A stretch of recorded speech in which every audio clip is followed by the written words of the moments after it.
कुछो कहे नी तो भाव बड़ी खालू भसु लागे नी का हम तना ला जालू अरे जब कुछो कहे नी तो भाव बड़ी खालू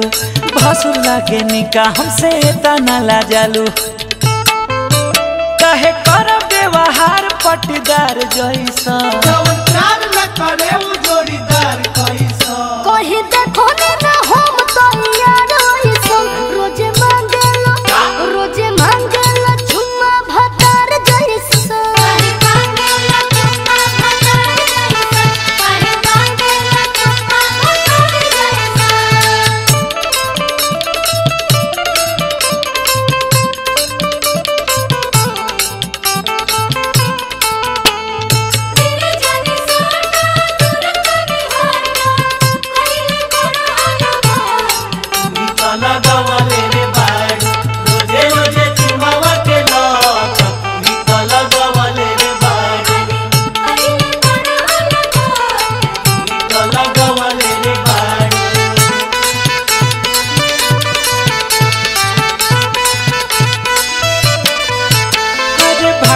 छटक जब धरिया कवारी जानू होला भरना बड़ू संस्कारी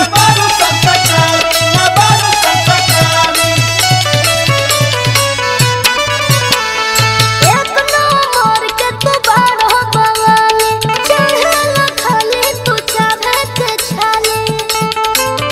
मन रखे ना वो बोला दिलदार कैसा अरे बोला बोला वही देखो ना हम तैयार रोज मांगेला चुम्मा भतार जैसन प्यार कोई चाहेला रंगदार जैसन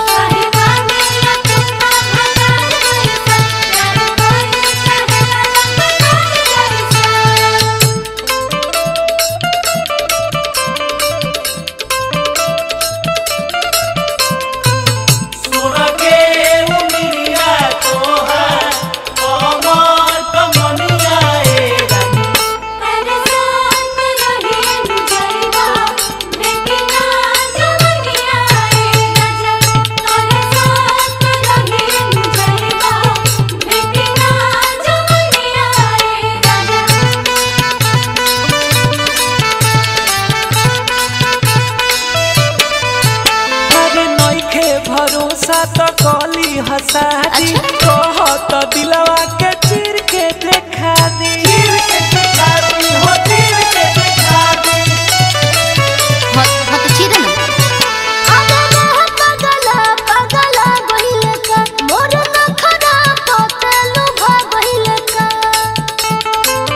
कृष्ण जी आयो जीतानंद से दीवार कैसा